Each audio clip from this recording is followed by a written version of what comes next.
The silence in the Grand Council chamber was absolute. Ambassador Thomas Kane stood at the center of a circular platform, suspended in what appeared to be empty space. Above him, below him, and on all sides stretched a vast darkness pierced by thousands of glowing podiums. Each podium held an alien representative, and each alien was staring at him with expressions he couldn't begin to interpret. Thomas had been a diplomat for 20 years. He had negotiated treaties with hostile nations, diffused international crises, and maintained composure through countless tense situations. But nothing had prepared him for this. Nothing could have prepared any human for this. The summons had arrived without warning. One moment, Earth's first interstellar diplomatic team was establishing friendly relations with the Rillian Trading Collective at their outpost near Proxima Centauri. The next moment, armored ships surrounded their vessel, and armed guards escorted Thomas through a portal that bent reality itself. The journey took seconds, but felt like falling through eternity. Now he stood before the Galactic Council, and the weight of 10,000 eyes pressed down on him like a physical force. A voice boomed through the chamber, seeming to come from everywhere at once. The translation implant behind Thomas's ear converted the alien speech into English, though some concepts came through as feelings rather than words. Human representative. You stand accused of violating the prime directive of galactic law. How does your species answer these charges? Thomas kept his voice steady, though his heart hammered against his ribs. Honored Council, I cannot answer charges I do not understand.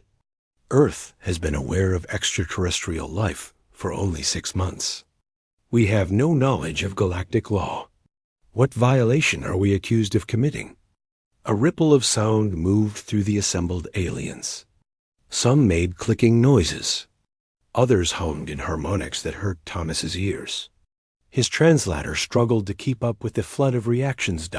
At the highest point of the chamber, 7 massive figures sat upon thrones that seemed carved from crystallized starlight. These were the High Council, the supreme authority of galactic civilization. The central figure leaned forward, and Thomas felt the temperature drop. Ignorance is not innocence, the figure said.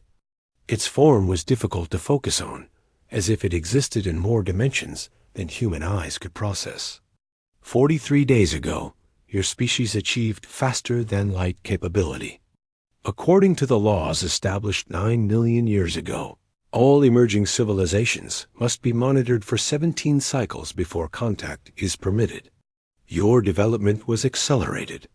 Dangerously so. I don't understand, Thomas said. We developed our own FTL drive through decades of research and experimentation. How is that a violation? Another council member spoke, this one resembling a floating sphere of liquid metal. No species develops faster than light travel in isolation. The mathematics alone require conceptual frameworks that organics cannot naturally conceive. Someone helped you. Someone broke the most sacred law of this council. Thomas felt ice forming in his stomach. We received no outside help. Our scientists, silence. The word cut through the chamber like a blade. We have evidence. Quantum signatures in your drive systems match technology from the Forbidden Archive. Technology that has been sealed for 3 million years. Technology that should be impossible for your species to access. The sphere pulsed with what might have been anger. Either your species has somehow breached the most secure repository in the galaxy, or someone gave you what you should never possess. Either way, the law is clear. Species who obtain Forbidden's technology must be sanctioned. What kind of sanctions? Thomas asked, though he suspected he already knew. Containment, said a third council member, a being that looked like animated crystal. Your species will be restricted to your home system. All FTL-capable vessels will be confiscated. Your world will be monitored for 10,000 years to ensure compliance. Any attempt to leave your system will result in immediate elimination. 10,000 years. Thomas tried to wrap his mind around the number.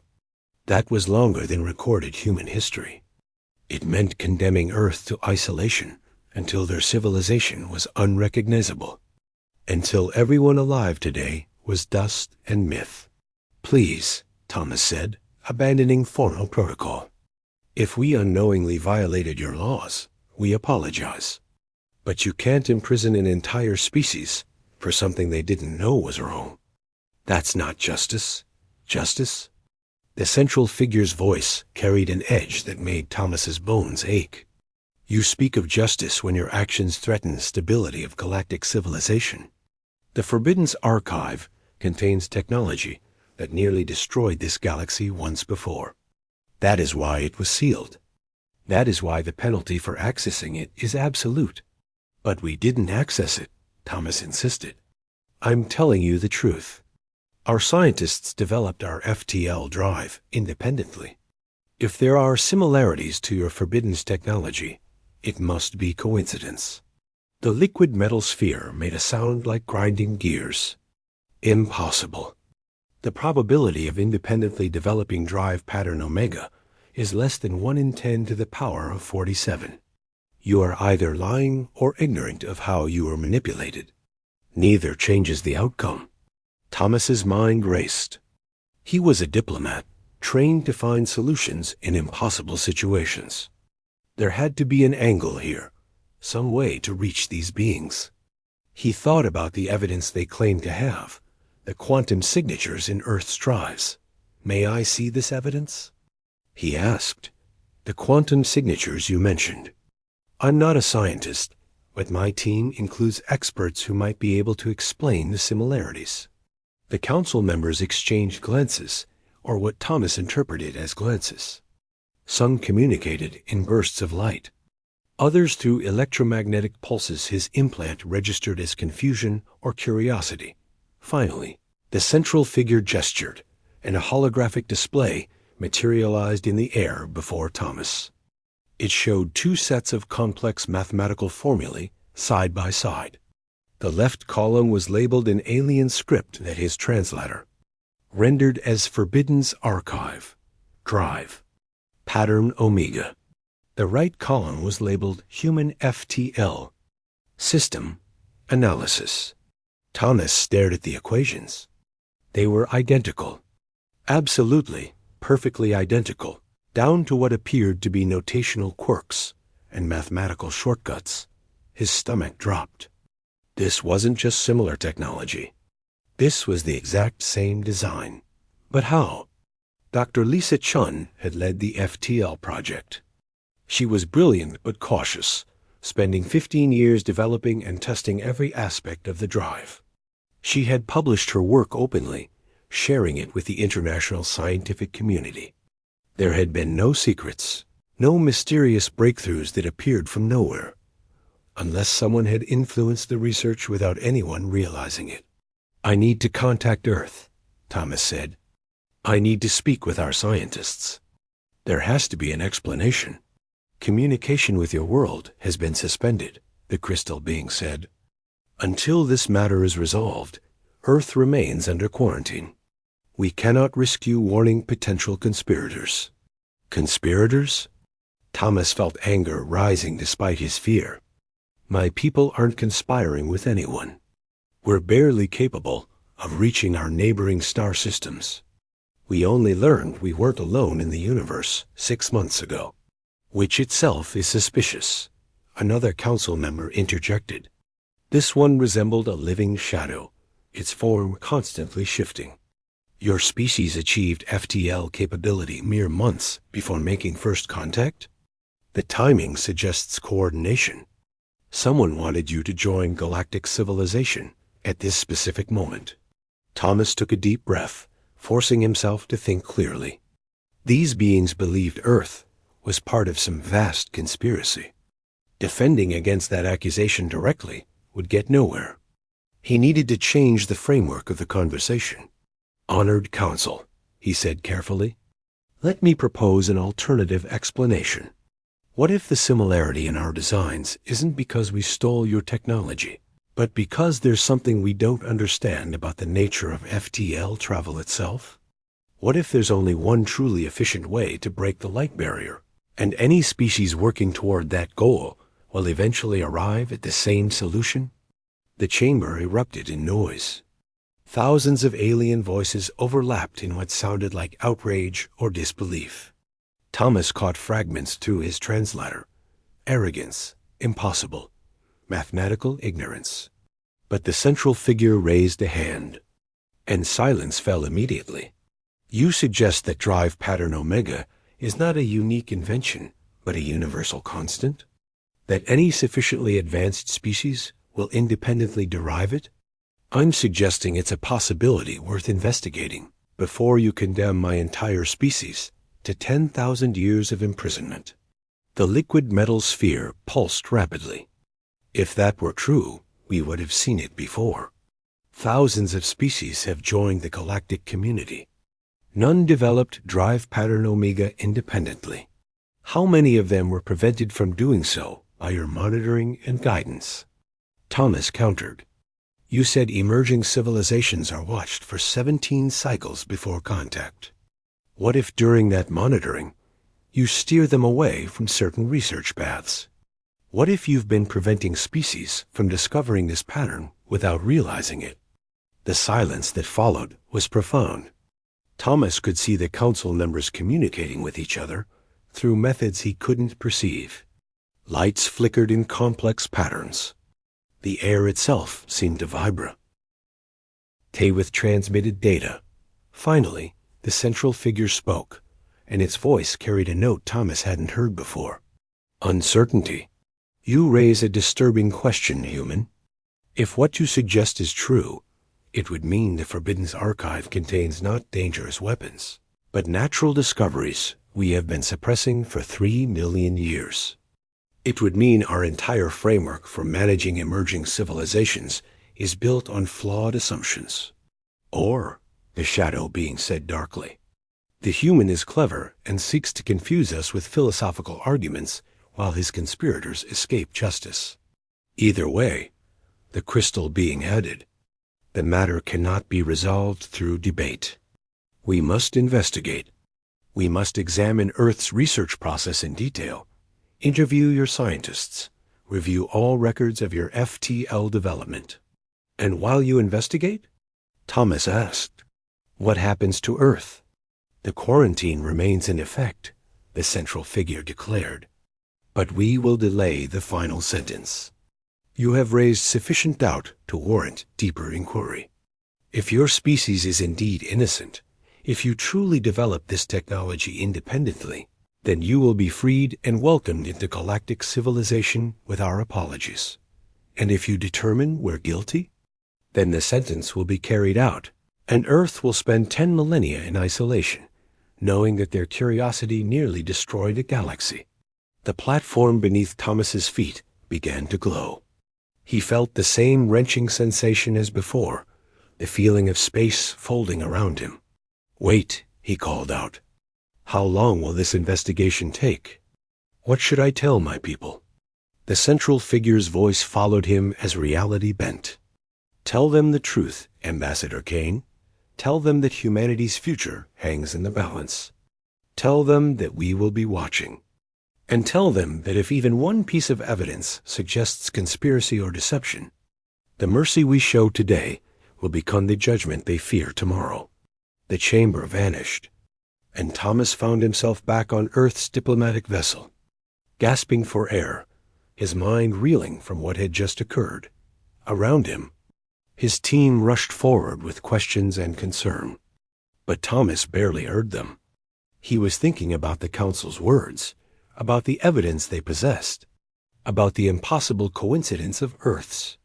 FTL drive matching Forbidden's technology exactly dot, and he was wondering what Dr. Chun would say when he asked her how.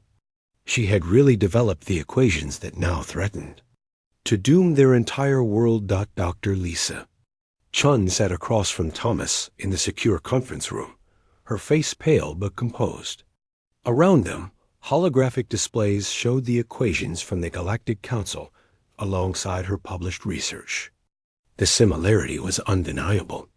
"I don't understand how this is possible," Lisa said quietly. "Every step of my research is documented. Every calculation was peer-reviewed. There were no secrets, no hidden breakthroughs. Just 15 years of incremental progress." Thomas leaned forward. "Walk me through it. From the beginning. How did you even conceive of this approach to faster-than-light travel?" Lisa took a deep breath, organizing her thoughts. "It started with a dream, actually. I know that sounds unscientific, but it's true. I was struggling with the energy requirements for bending spacetime. Every model I tried required more power than our sun produces. Then one night, I dreamed about the problem differently. Not as bending space, but as convincing space it was already bent. A dream?" Thomas felt his stomach tighten. "Did you ever question where that insight came from?" "Of course I did. But inspiration works in mysterious ways. Scientists throughout history have reported breakthroughs coming during sleep or relaxation. The benzene ring structure came to its discoverer in a dream about a snake eating its tail. It's not unprecedented." Thomas pulled up another display. "Lisa, the Council showed me records from their Forbidden archive. The technology you developed is identical to something called drive pattern, Omega. Not similar, identical, down to the mathematical notation." Lisa stared at the comparison, her scientific mind automatically analyzing the equations. "That's impossible. Mathematical notation is cultural. Different species would use different symbols, different organizational frameworks. Unless ... Unless what? Unless the notation itself is part of the pattern. Unless the mathematics require a specific form to function correctly." She started manipulating the displays, pulling apart the equations, and rebuilding them in different notational systems. After several minutes, she sat back, her face ashen. "Oh no, what did you find?" "The math falls apart if you change the notation. The equations only work when structured exactly this way. It's as if the pattern itself dictates how it must be written." She looked at Thomas with growing horror. "That dream I had, it wasn't just about the concept. I saw the equations in my mind exactly as they needed to be written. I thought I was remembering my own notation preferences, but someone put them there," Thomas finished. "Someone gave you the complete design and made you think you developed it yourself." Before Lisa could respond, alarms blared throughout the facility. Red emergency lights bathed the room in crimson. Thomas's communication device chirped urgently. "Ambassador Kane, we have a situation." The voice belonged to Colonel Richards, head of Earth's Defense Coordination. "Multiple ships just appeared in orbit. Not the Galactic Council vessels we've seen before. These are different, bigger, and they're broadcasting a message demanding to speak with you immediately." Thomas and Lisa rushed to the operations center. The main display showed 3 massive ships hanging in space above Earth. They were beautiful in a terrifying way, built from what looked like solidified darkness that seemed to absorb light itself. "Are they hostile?" Thomas asked. "Unknown. They haven't activated weapons, but our sensors can barely read them. The technology is far beyond anything we've encountered." Richards pulled up the message. "They claim to be representing something called the Archon Collective. They say they're here to prevent a grave injustice." Thomas activated the communication channel. "This is Ambassador Kane. You're in Earth's orbital space without permission. State your intentions." The response came immediately.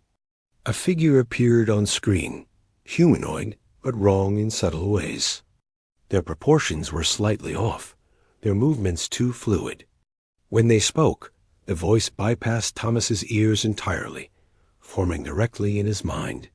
"Ambassador Kane, we are the Archon Collective. We have monitored your appearance before the Galactic Council with great interest. We are here to offer the truth about your FTL technology and to present humanity with a choice that will determine your species' fate. What truth? Thomas demanded. The truth that your Dr. Chun did not develop drive pattern Omega alone. We gave it to her. We have been guiding human scientific development for 3 generations, carefully steering your species toward this specific breakthrough at this specific time. Lisa gasped beside him. Why? Why would you do that? Because humanity possesses something rare in this galaxy, something the Council fears and seeks to suppress. You call it creativity, innovation, unpredictability. We call it chaos potential. The Archon's expression might have been a smile. Most species develop along predictable paths.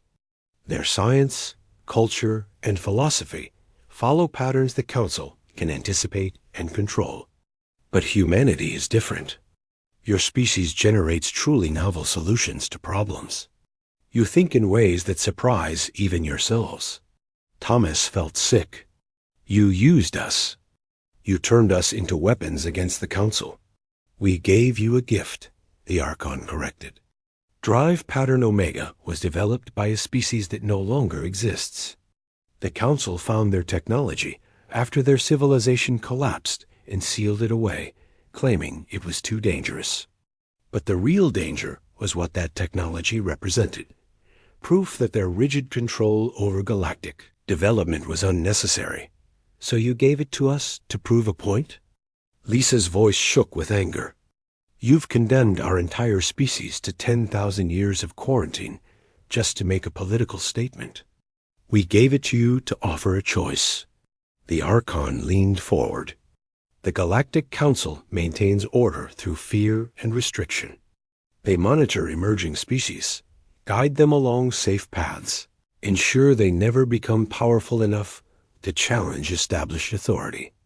They have created a galaxy of mediocrity where true innovation is suppressed in favor of stability. The Archon gestured, and new displays appeared, showing star systems Thomas didn't recognize. We represent species who refused that path, who chose freedom over safety, possibility over certainty.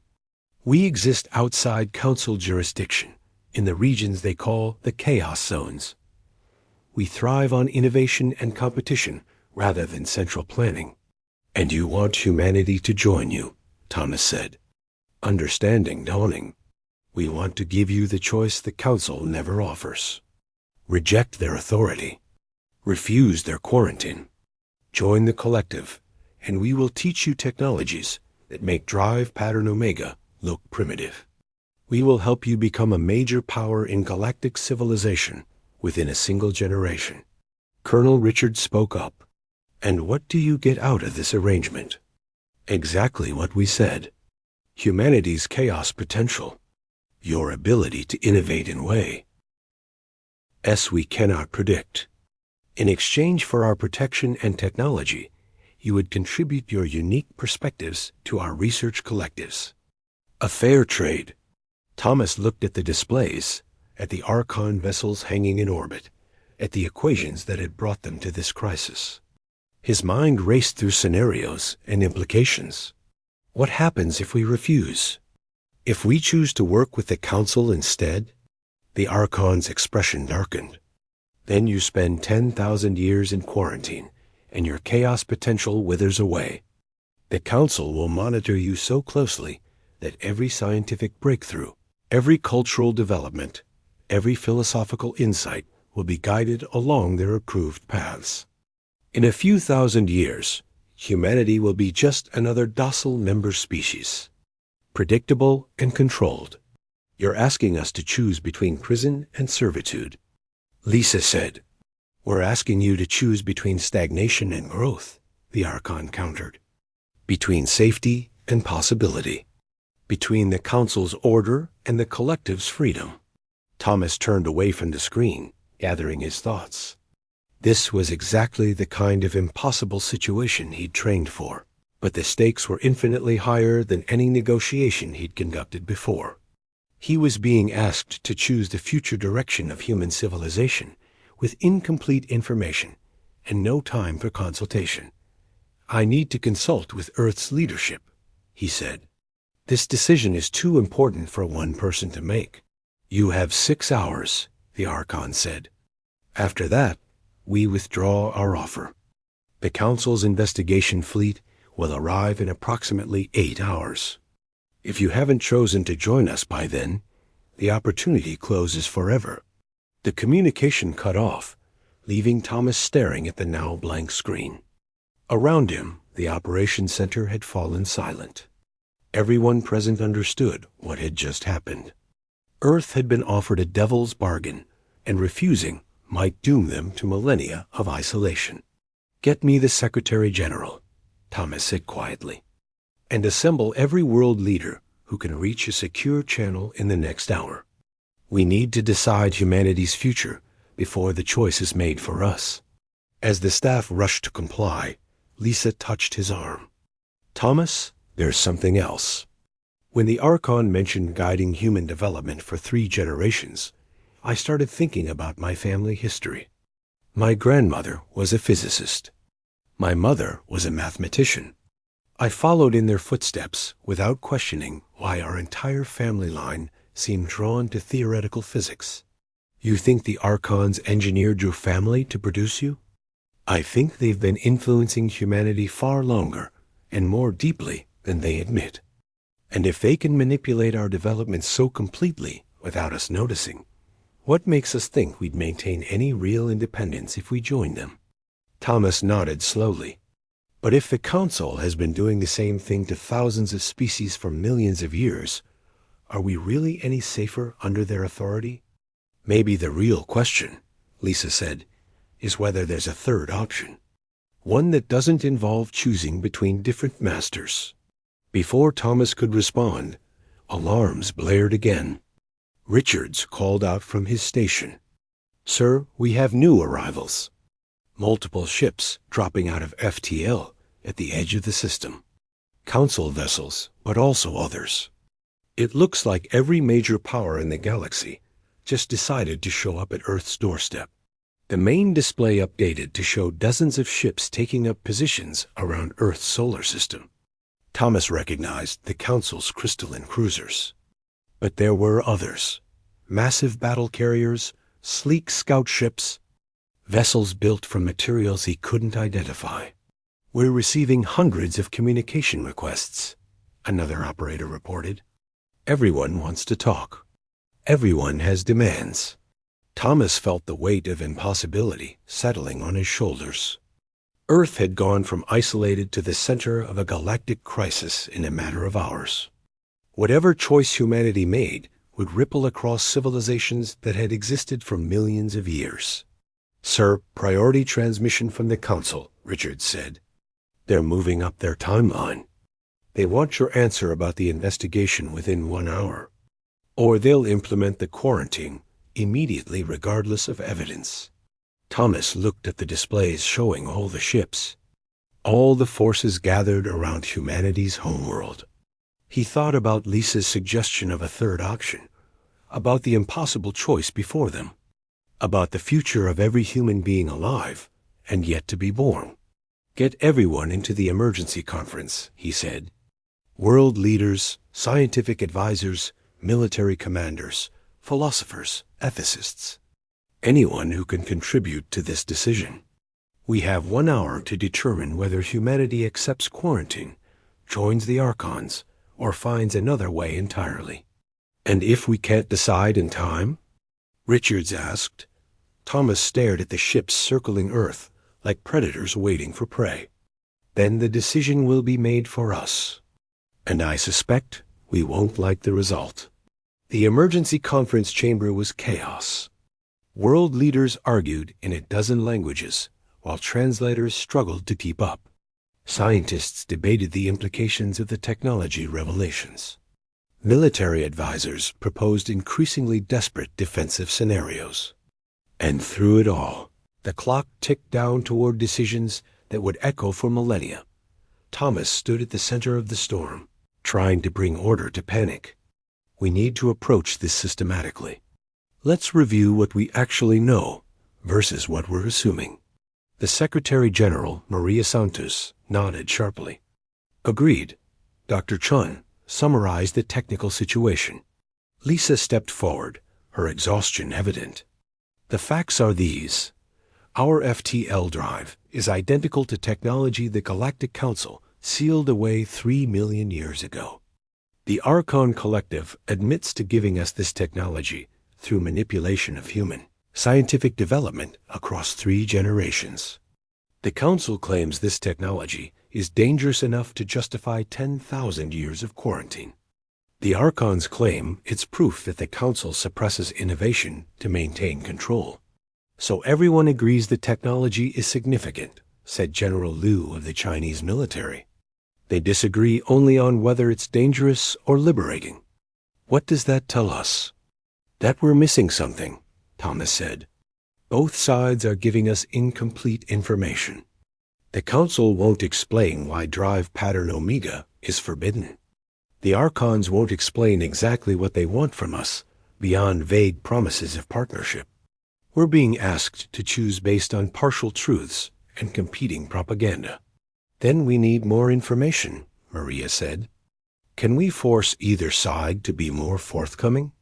Before anyone could answer, alarms sounded throughout the facility. Colonel Richards rushed in, his face grim. We have a situation developing in orbit. Multiple ships are maneuvering into combat positions.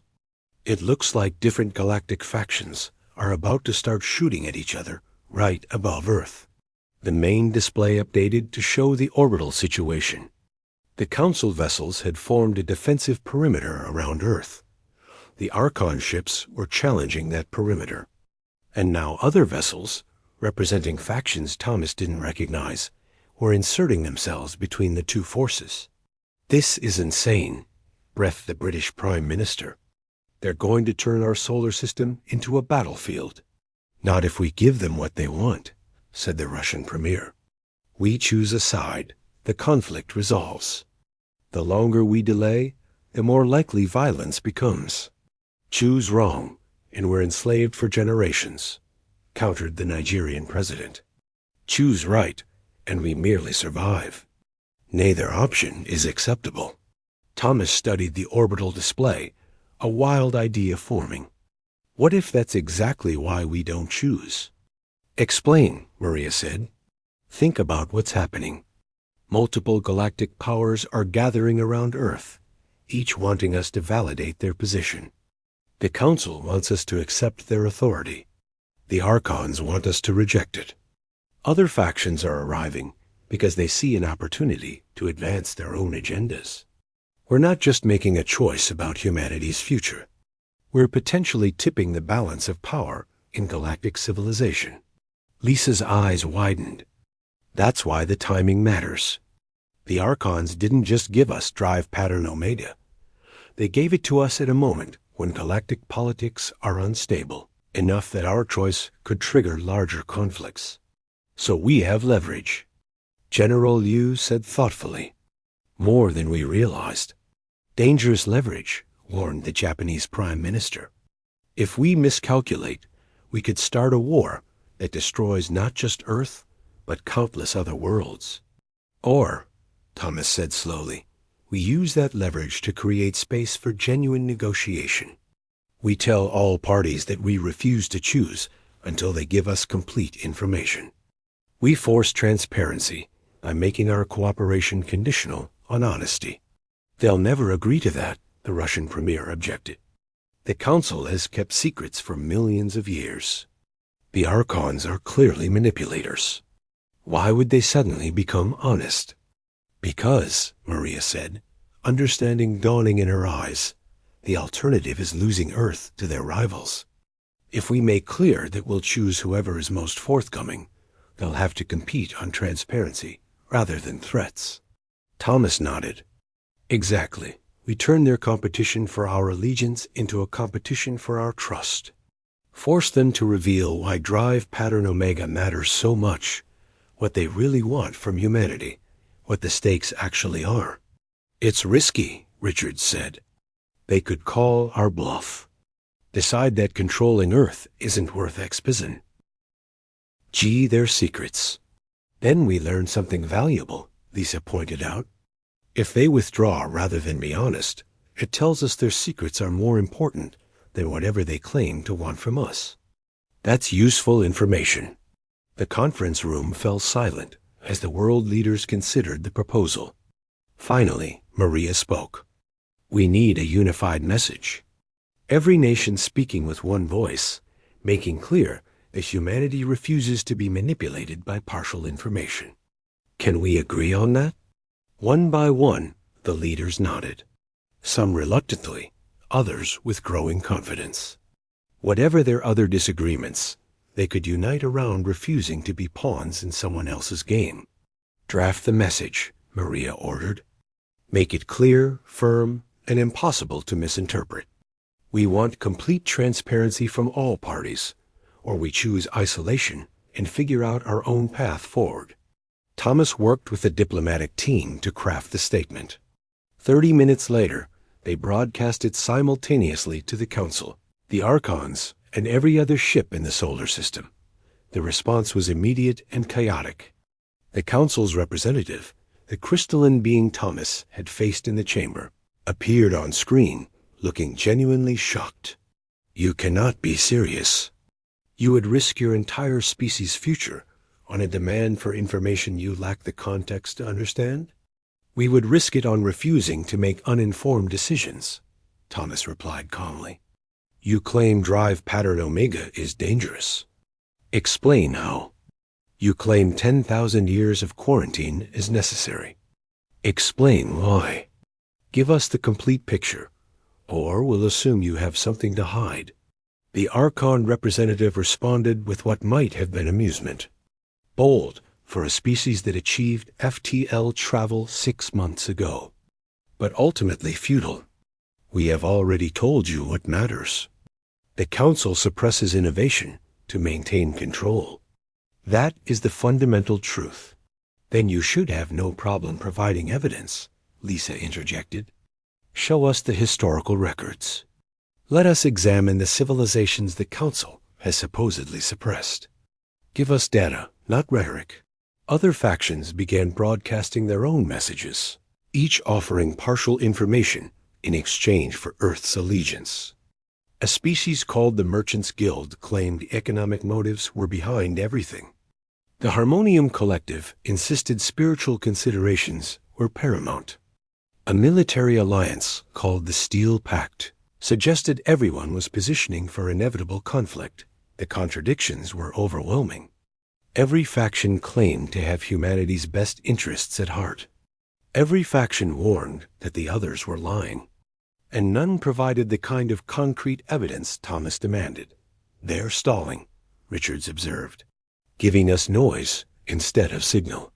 Thomas was about to agree when a new transmission cut through all others with override authority. The central council figure, the being that existed in multiple dimensions, appeared across every screen simultaneously. Enough. Humanity has demonstrated sufficient courage to warrant the truth. The complete truth, regardless of consequences. The other council members appeared to protest, but the central figure silenced them with a gesture. Dr. Chun, you asked why drive pattern Omega is forbidden. The answer is both simpler and more terrible than you imagine. A holographic display materialized, showing what looked like a thriving civilization. 3 million years ago, a species called the Architects developed drive pattern Omega independently, just as you did.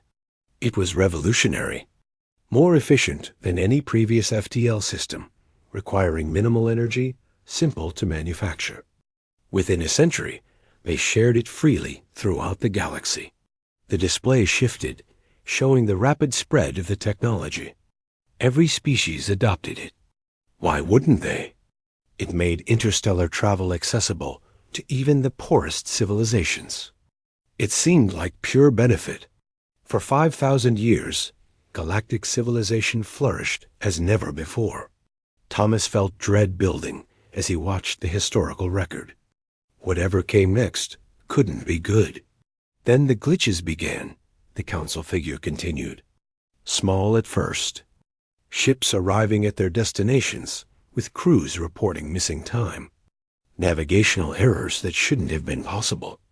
Strange energy readings that didn't match any known physics. The display showed growing chaos. Ships disappearing. Colonies going silent.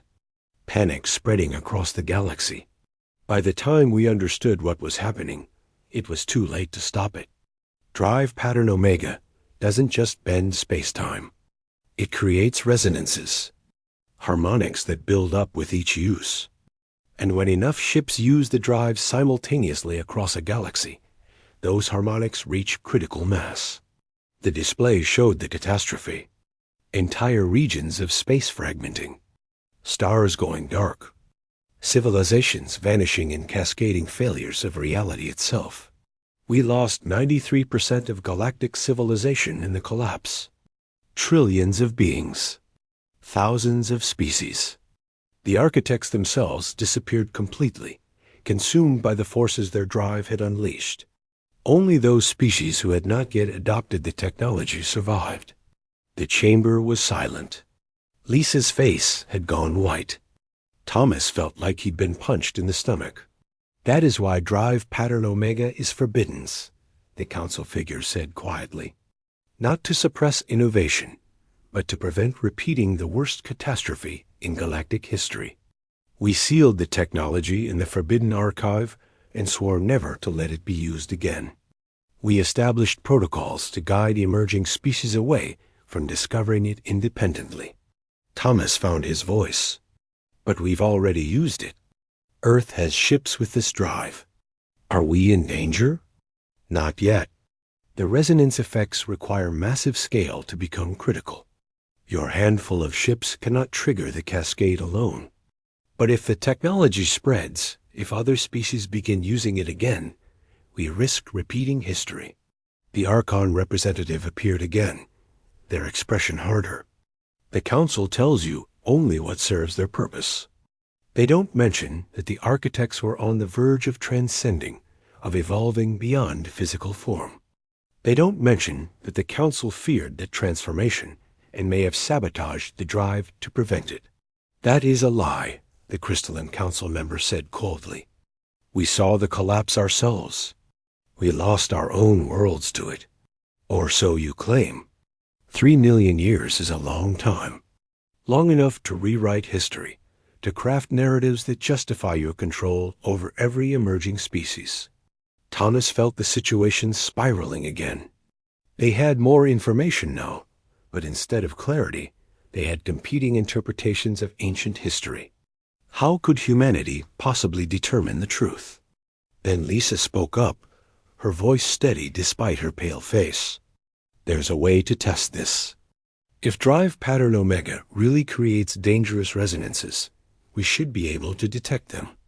Run experiments in isolated systems, measure the effects, verify the Council's claims scientifically rather than accepting anyone's version of history.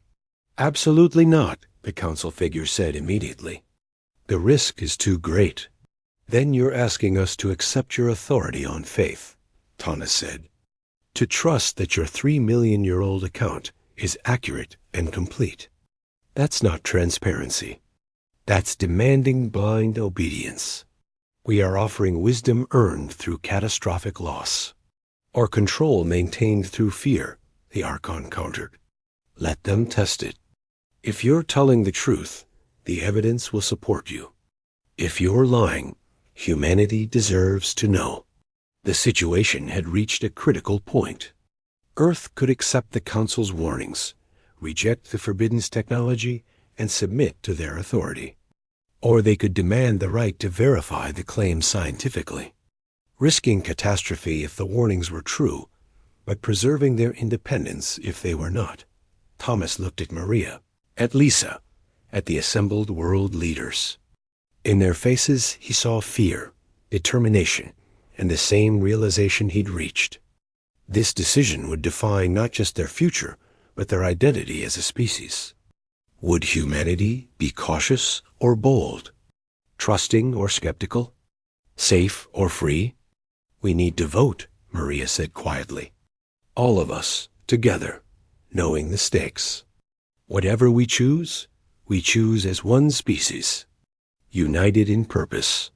As preparations began for the most important vote in human history, Thomas watched the ships in orbit, watched the factions maneuvering for advantage, watched the future hanging in balance, and he wondered if humanity would prove wise enough to navigate the impossible choices before them, or if their species' greatest strength, their willingness to take risks and defy authority, would lead them into catastrophe. The vote would begin in minutes. The galaxy was watching, and Earth's decision would echo across the stars for millions of years to come. The voting chamber had been hastily assembled in the underground facility that housed Earth's Unified Government Emergency Center. Representatives from every nation sat in concentric circles, their faces reflected in dozens of screens showing the orbital situation above. The ships had stopped maneuvering. Everyone was waiting. Maria Santos stood at the center. Before we vote, I want everyone to understand exactly what we're deciding. This isn't simply about accepting or rejecting a technology. It's about defining humanity's relationship with galactic civilization for generations to come. She pulled up 3 options on the main display. Option 1. Accept the Council's authority. Surrender our FTL drives, submit to the quarantine, and trust their wisdom earned through 3 million years of experience. This guarantees our safety, but limits our freedom and growth. Option 2. Join the Archon Collective. Reject Council authority, keep our drives, and ally with factions that prize innovation over stability. This offers rapid advancement, but ties us to powers we don't fully understand and may embroil us in galactic conflicts. Option 3. Demand the right to independently verify the Council's claims about drive pattern. Omega through controlled scientific testing. This preserves our autonomy, but risks catastrophe if the warnings are accurate. The British Prime Minister raised his hand. There should be a 4th option. Complete isolation. Reject both the Council and the Archons. Destroy our FTL capability and remove ourselves from galactic politics entirely. That option ended when the Archons revealed they've been manipulating human development for generations, Thomas said. Even if we destroyed every FTL ship, we can't undo the knowledge. We can't unring that bell. And galactic powers are already positioning around Earth. Isolation isn't available anymore. General Liu stood. Then I vote for option 1. The Council's warnings are credible. They've maintained galactic civilization for millions of years. That longevity suggests competence, not conspiracy. We should trust their experience. I disagree, said the Nigerian president. Option 1 condemns us to 10,000 years of restricted development. How many human generations is that? How much potential lost? I vote option 2. Better to grow with risk than stagnate in safety. Both options surrender our agency, the Japanese Prime Minister argued. We become subjects of either the Council or the Collective. Option 3 is the only choice that preserves our independence.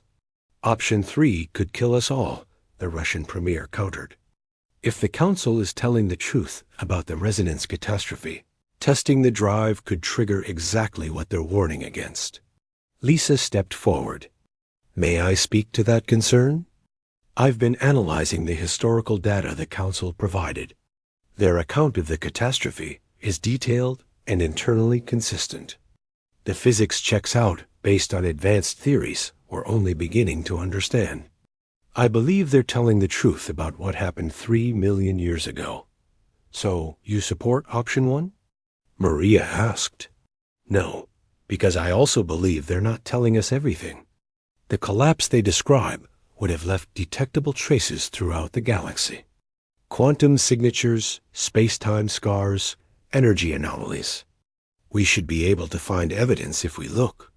The fact that the Council doesn't mention such evidence, doesn't offer to show us these traces, suggests they're still hiding something. Thomas nodded. Lisa's right. Complete honesty would include offering verifiable proof, not just historical accounts.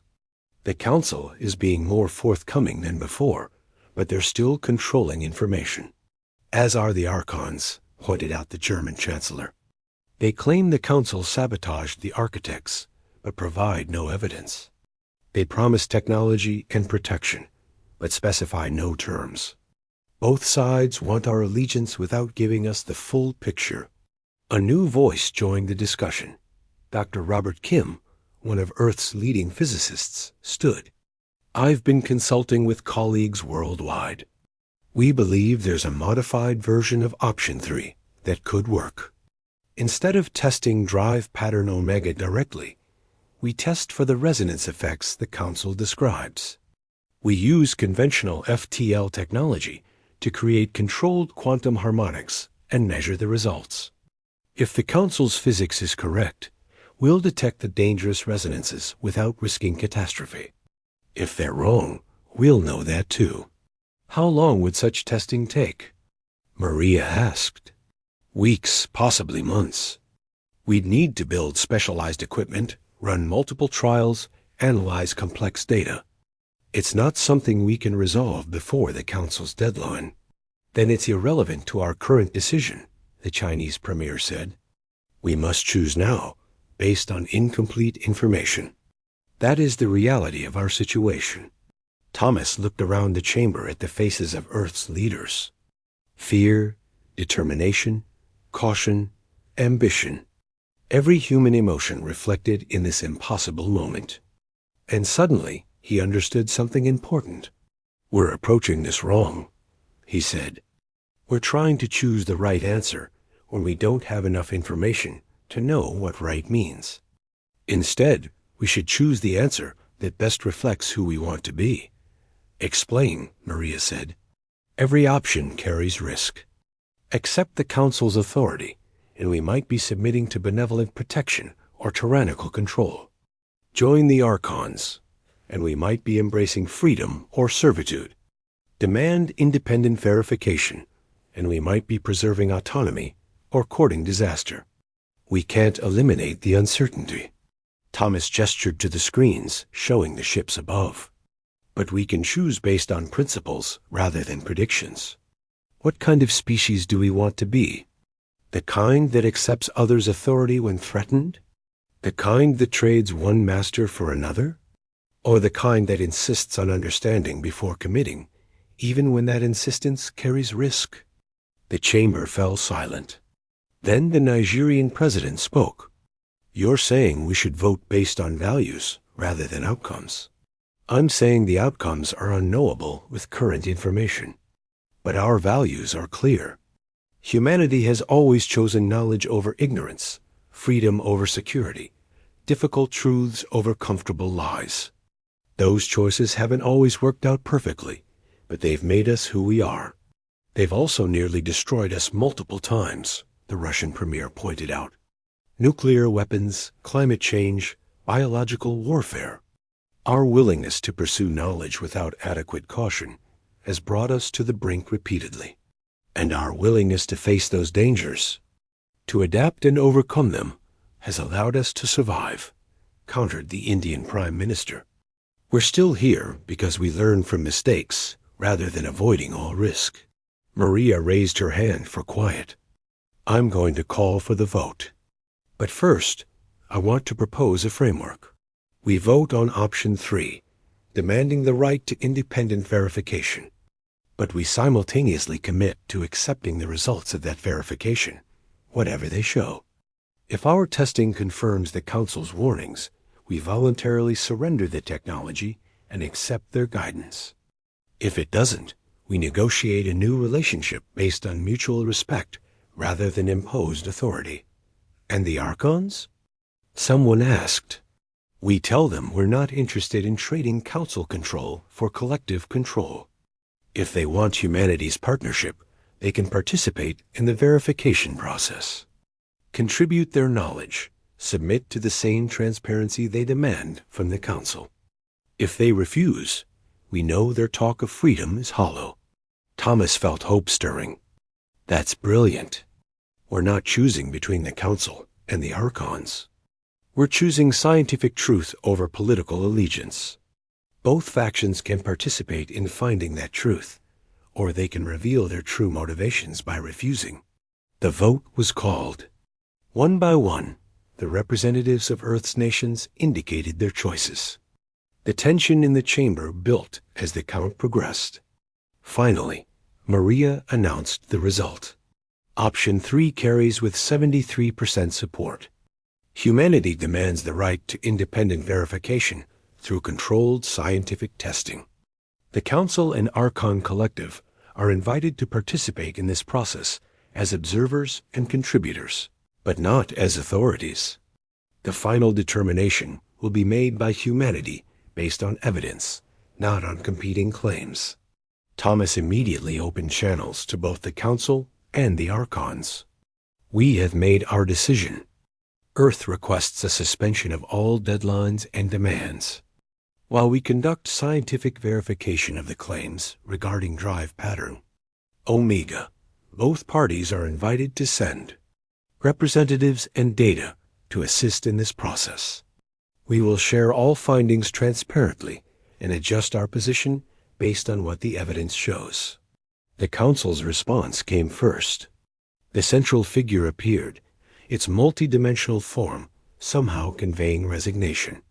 You choose a dangerous path, but we respect your right to walk it. We will provide all requested data and scientific expertise, but we maintain our quarantine around Earth until the testing is complete and results are verified.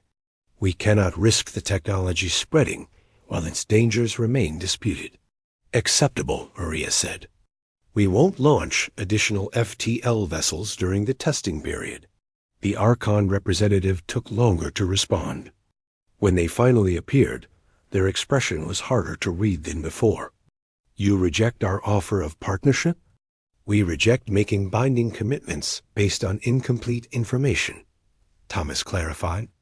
Once we understand the true nature of Drive Pattern Omega, we'll be happy to discuss partnerships with any faction that shares our values of transparency and mutual respect. You'll find that truth is more complicated than you imagine, the Archon said. The Council will show you evidence of the ancient catastrophe, but they won't explain why it really happened.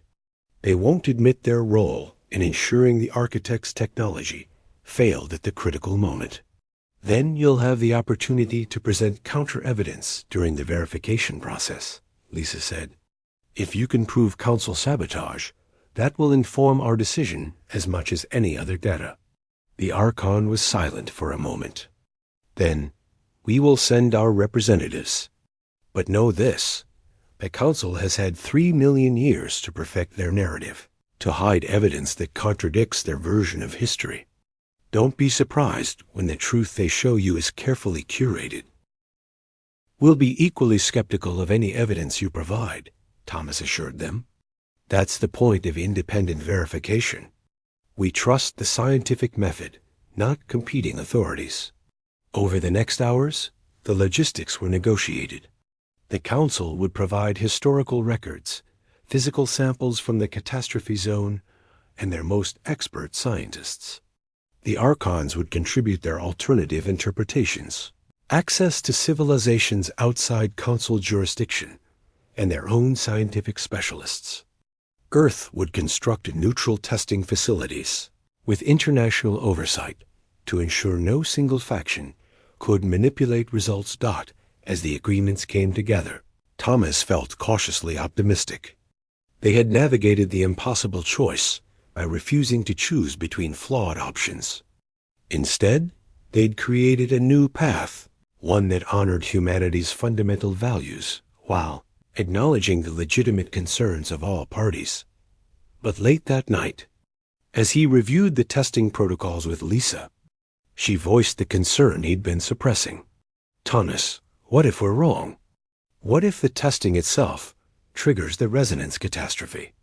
We're basing our confidence on scientific method, but science requires experimentation.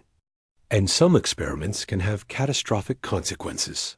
You said the physics checked out, that we could test for resonances without actually using drive pattern omega. I said I believed we could, but I've been studying the Council's data more carefully. The collapse they describe was triggered by quantum harmonics building up across billions of simultaneous FTL jumps. We don't fully understand the threshold. What if our testing, even with conventional drives, contributes to a harmonic buildup we can't detect until it's too late? Thomas stared at the equations on her screen, understanding perhaps 10% of what he was seeing. Are you saying we made the wrong choice? I'm saying every choice we had available was potentially catastrophic. Accept the Council's authority blindly, and we might be submitting to tyranny. Join the Archons without verification, and we might be empowering galactic chaos.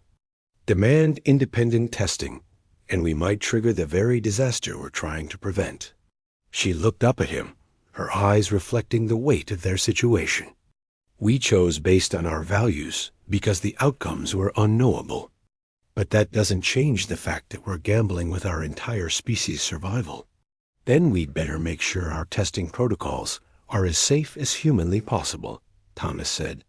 We've got the best scientific minds from Earth, and apparently soon from across the galaxy. We'll design experiments that minimize risk while maximizing information. It's not perfect, but it's better than choosing in complete ignorance. Lisa nodded slowly. I hope you're right. Because if you're not, if we've just committed humanity to a course that ends in catastrophe, history won't remember that we chose based on noble principles. They'll only remember that we chose wrong. Thomas had no answer to that. Because she was right. In the end, principles and values mattered, but so did survival. And they had just bet everything that they could achieve, both in orbit above Earth. The Council ships maintained their quarantine. The Archon vessels waited at the edge of the system, and other galactic factions watched with intense interest, wondering if humanity would prove wise enough to navigate the dangers they'd stumbled into, or if Earth would become a cautionary tale about the price of insufficient caution. The testing would begin in days. The results would determine humanity's future, and Thomas knew that whatever they discovered, nothing would ever be the same again. 3 weeks into the verification testing, Lisa Chun stood in the orbital laboratory, staring at results that made no sense. Around her, scientists from Earth, the Council, and even the Archon Collective worked at stations filled with equipment that combined human technology with galactic innovations. The collaboration had been tense but productive, each faction checking the other's work, ensuring no data could be manipulated. Until now, the results had been encouraging. The Council's physics appeared sound. Drive pattern omega did create quantum resonances. But the threshold for catastrophic harmonics was higher than the Council had suggested, requiring far more simultaneous usage than Earth's handful of ships could ever generate. Then they'd run test sequence 17. And everything changed. Dr. Chun, you need to see this. Dr. Kim's voice was shaking. He pulled up holographic displays showing energy readings that should have been impossible. The resonances aren't just building from our tests. There's a background harmonic we didn't detect before. It's already present throughout this entire region of space. Lisa felt ice forming in her stomach. Show me the source. The display expanded to show the solar system, then the sector, then a volume of space encompassing hundreds of light years. The harmonic pattern was unmistakable, like a frequency humming just below perception. How did we miss this? Because it's been masked, said Counselor Wrath, moving to examine the data. The crystalline being's form refracted the laboratory lights in complex patterns. Someone has been running quantum dampeners to hide the resonance buildup. Very sophisticated ones. The Archons, suggested one of the human scientists. Not us, said the Archon representative. A being called Nexus. We don't have access to dampening technology this advanced. This is Council-level sophistication. All eyes turned to Wrath. The Counselor examined the data more carefully, and for the first time, Lisa saw genuine confusion on the alien's crystalline features. This is not Council technology. Or rather, it is not current Council technology. These dampeners are using methods we abandoned 1,000,000 years ago. Could they be left over from the ancient catastrophe? Dr. Kim asked. Possibly. But the power requirements would be enormous. Maintaining dampeners across this volume of space for 3,000,000 years would require energy sources we cannot identify. Thomas entered the laboratory, summoned by emergency alert. What's happened? Lisa quickly briefed him on the discovery.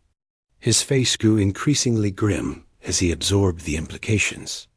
So the resonance danger is real, it's already present, and someone has been hiding it. The question is who and why, and how long the dampeners will continue functioning, Roth added. If they fail, or if we inadvertently disable them through our testing, the accumulated harmonics could trigger a cascade similar to the ancient catastrophe. Can we shut down all testing immediately? Thomas asked. Already done, Lisa confirmed. But we've created a new problem. Our experiments may have interfered with the dampener network. We're detecting fluctuations in the quantum field that weren't present before. The laboratory's alarms suddenly blared. The main display showed space-time itself beginning to ripple around Earth's solar system. The effect was subtle, but growing, like heat waves rising from summer pavement, except these waves could tear apart the fabric of reality. It's starting, Vrath said quietly. The cascade. Panic erupted in the laboratory. Scientists rushed to stations, trying to calculate the progression, predict the extent of the catastrophe. But Lisa found herself thinking about the impossibility of what they were seeing. 3,000,000 years of accumulated harmonics, hidden by ancient dampeners, suddenly failing precisely when humanity began investigating the forbidden technology. This is too convenient, she said aloud. Too perfectly timed. Thomas caught her meaning immediately. You think this was planned? I think we're being manipulated. Again. She pulled up the timeline of events. The Archons give us drive pattern Omega, triggering Council response. The Council threatens quarantine, forcing our hand. We demand verification, drawing both factions into Earth's orbit. And now, exactly when we're all gathered here, the hidden danger suddenly manifests. It's too orchestrated to be coincidence. Nexus, the Archon representative, stepped forward. Dr. Chun is correct. We've been manipulated by a third party, someone who wanted all of us here in this moment, facing this crisis. Who? Thomas demanded. And why? The answer came from an unexpected source. The laboratory's communication system activated without input, and a new figure appeared in holographic form. They were humanoid but ancient, their features suggesting age beyond measure. When they spoke, every being in the laboratory felt the weight of vast intelligence behind the words. Because, the figure said, it was time for the truth to emerge. And truth requires witnesses. Froth's crystalline structure rang like struck glass. You're still alive. We are the architects, the figure confirmed. Or rather, we are what the architects became when we transcended. We have watched this galaxy for 3,000,000 years, waiting for a species like humanity to arise. A species with sufficient chaos potential to break the cycles of control that have ossified galactic civilization. You caused the catastrophe, Thomas accused. You created drive pattern Omega, knowing it would force a crisis. We created drive pattern Omega as a test, the architect corrected. A way to measure whether species had reached sufficient maturity to handle transformative technology. Most failed the test. Their use of the drive was reckless, driven by short-term thinking and competitive advantage. The resonance cascade was not a flaw in the technology, but a consequence of immature usage. The architect's expression conveyed something like sadness. We transcended to escape the catastrophe we had inadvertently created.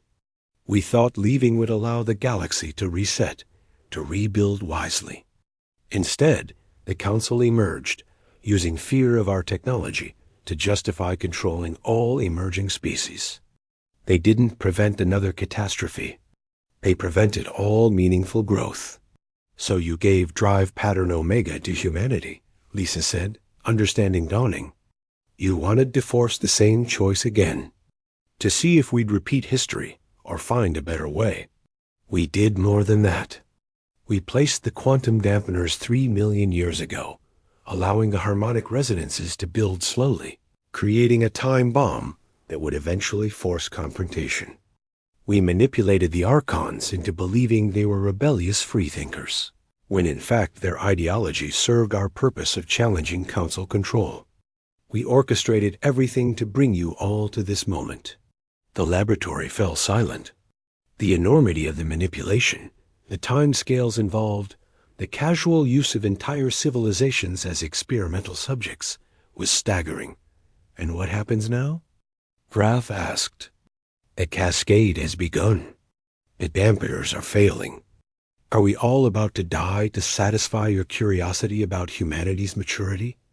That depends, the architect said, on whether humanity proves as innovative as we believe. The cascade can be stopped, but not through any technology the Council possesses. Not through any method the Archons have developed. It requires a genuinely novel solution, something that breaks from established patterns of thought. The architect gestured, and new data flooded into the laboratory systems. We provide you all the information about the cascade dynamics, the harmonic interactions, the energy flows. Everything you need to understand the problem. The solution, however, must come from you. From humanity's chaos potential, from your ability to synthesize new approaches from incomplete information. And if we fail? Thomas asked. Then the cascade will continue. Earth's solar system will be the epicenter, but the effects will propagate across this entire galactic sector. Billions will die. Civilizations will collapse. And the Council will have been proven correct in their caution, while the Archon's faith in unrestricted innovation will be exposed as naive. You're insane, Nexus said flatly. You're gambling billions of lives on an experiment. We are gambling the future of galactic civilization on the possibility of breaking free from 3 million years of stagnation, the architect countered. The Council's approach has created stability, but at the cost of all meaningful progress. Species emerge, are guided along approved paths, and join a galactic civilization that hasn't fundamentally changed since the catastrophe. That is not sustainable. That is slow death. So you'd rather risk fast death? Vrath's voice rang with anger. You would destroy what we've built on the chance that these humans might find a solution you've designed to be almost impossibly difficult? We would risk everything on the principle that growth requires challenge. That wisdom comes from facing genuine danger, not from being protected from all meaningful choice. The architect looked directly at Thomas. Humanity didn't stumble into this crisis by accident. We chose you because you have what this galaxy has lacked for 3 million years.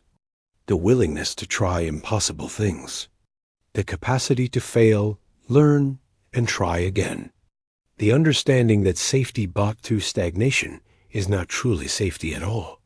Lisa was already deep in the data the architects had provided, her mind racing through possibilities. The cascade dynamics were fiendishly complex, but there were patterns. Symmetries that suggested potential intervention points. Dr. Kim, look at this harmonic sequence. If we could generate a counter-resonance at precisely the right frequency, we'd need power sources we don't have, Kim objected. The energy requirements are astronomical. Unless we use the resonance itself as the power source, Lisa said, her excitement building. Look, the cascade builds on itself, right? Each wave amplifies the next. But what if we could create an interference pattern that redirects that amplification? Turn the cascade's own energy against itself? Scientists from all 3 factions converged on her station, examining her calculations. The council representatives provided insights about quantum field dynamics. The Archons contributed knowledge of energy manipulation techniques. Human scientists synthesized the inputs, looking for combinations that might work. Thomas watched the collaboration intensify, seeing species that had been adversaries hours ago working together with desperate focus. He turned to the architect. "Is this what you wanted? To force cooperation through crisis?" "We wanted to demonstrate that cooperation driven by genuine, shared challenge is more powerful than cooperation imposed by authority or motivated by mutual self-interest. The Council forces cooperation through control. The Archons attempt it through ideology. But true partnership emerges when diverse perspectives unite to face problems none can solve alone." "You could have just asked," Thomas said. Would the Council have genuinely collaborated with humans they saw as primitives needing guidance? Would the Archons have truly partnered with species they viewed as potential recruits rather than equals? Would humanity have trusted either faction without first proving your own value through crisis? Thomas had no answer, because the architect was probably right. It had taken the threat of catastrophe to create real cooperation, to force each faction to set aside superiority and actually listen to each other. "I have something," Lisa called out. "It's not complete, but there's a theoretical framework that could work. We'd need to coordinate FTL jumps across hundreds of ships, creating precisely timed quantum pulses that interfere with the cascade harmonics. The math suggests it could disrupt the resonance buildup, giving us time to implement permanent dampeners." "How many ships?" Graf asked. "At least 300, jumping in perfect synchronization. Deviation of more than 1 millisecond would destabilize the entire pattern." "Impossible," Nexus said. "No fleet in the galaxy can coordinate that precisely. The timing alone can be managed through humanity's distributed computing networks," interrupted Dr. Kim. "We've been developing quantum communication protocols for exactly this kind of coordination. We never thought we'd need them for FTL navigation, but the principles are sound." "You'd trust your lives to untested human technology?" Vroth asked. "Do we have a better option?" Thomas countered. "You've heard Lisa's analysis. This is the only approach that might work. And yes, it requires trusting that humans can execute something we've never attempted before. But isn't that exactly what this crisis is about? Whether species can grow beyond their established limitations when truly challenged." The counselor was silent for a long moment. "Then we have 200 vessels in this sector. We will participate in your coordination network." Nexus nodded slowly. "The collective can contribute another 120 ships. We'll need time to synchronize our systems with human protocols." "We don't have time," Lisa said, checking the cascade progression. "The resonance buildup is accelerating. We have maybe 6 hours before it reaches critical mass."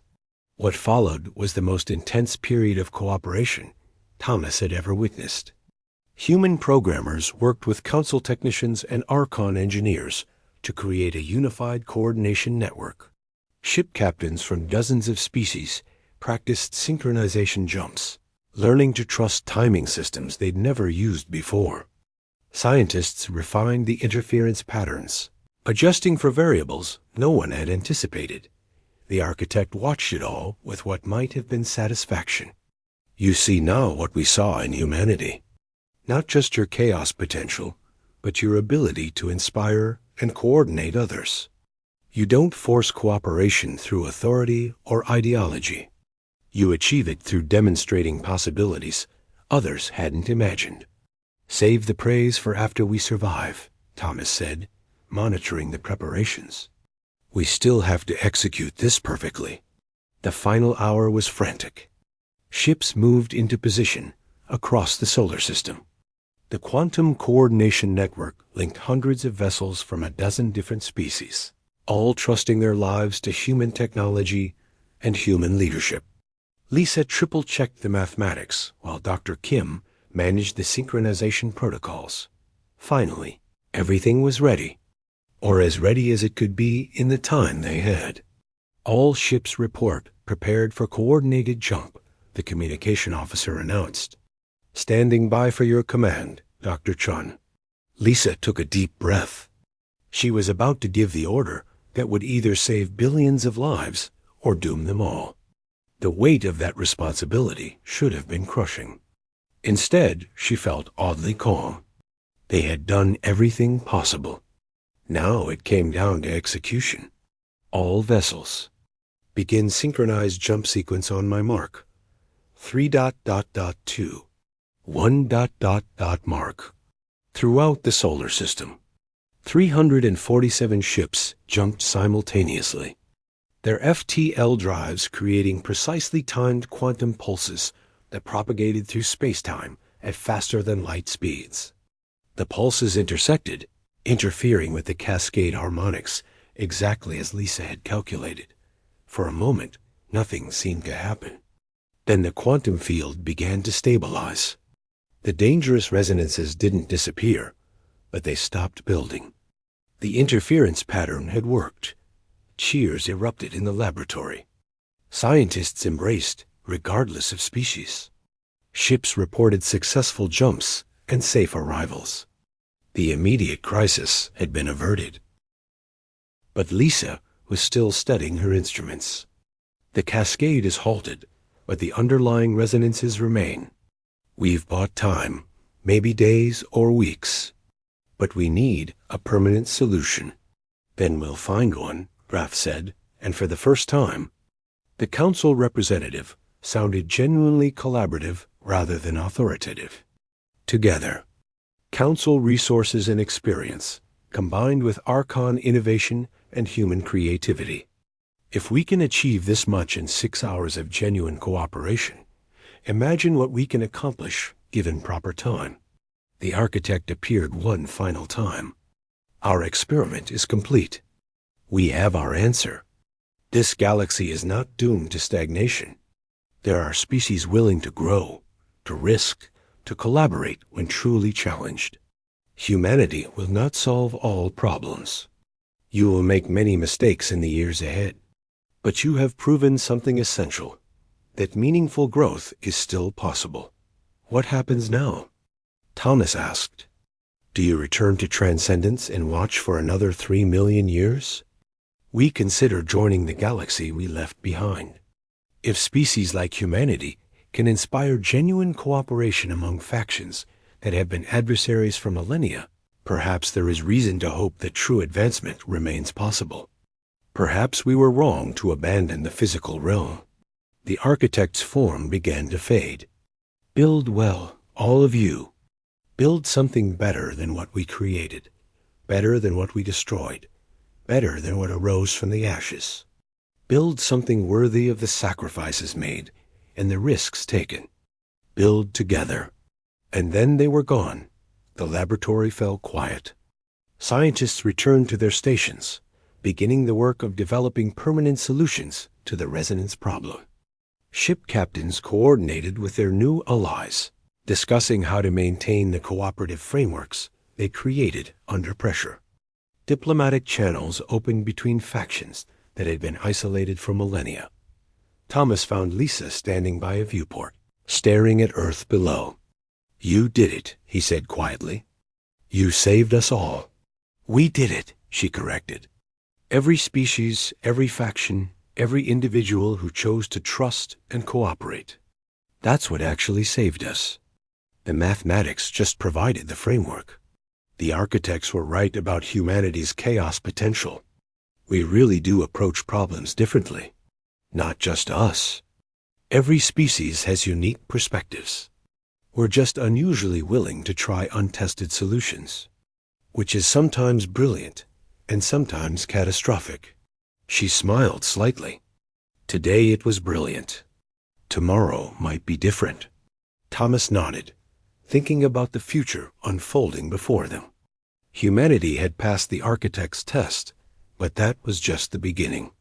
Now came the harder work of building genuine partnerships, of maintaining cooperation without the pressure of immediate crisis, of growing without destroying themselves in the process. "It's going to be complicated," he said. "Everything worthwhile is," Lisa replied. "But at least we won't be facing it alone. And we've proven that when different species genuinely work together, respecting each other's capabilities rather than competing for dominance, we can achieve things none of us could accomplish individually." Below them, Earth rotated peacefully, unaware of how close it had come to annihilation. Above them, ships from across the galaxy maintained position, no longer adversaries, but partners in the delicate work of preventing catastrophe while enabling growth. Humanity had accidentally become the most feared species in the galaxy. Then they'd become the most controversial. Now, perhaps, they would become the most collaborative. The species that remembered how to bring others together, not through force or manipulation, but through demonstrating that impossible challenges could be overcome through genuine cooperation. It wasn't the destiny anyone had planned, but somehow it felt exactly right. And in the vast darkness between stars, the architects watched their former galaxy with renewed interest, wondering if perhaps they would find a way to return after all. Because for the first time in 3 million years, the future looked genuinely uncertain. And uncertainty, they remembered, was where all real growth began. Retriclod can make mistakes. Please double-check responses.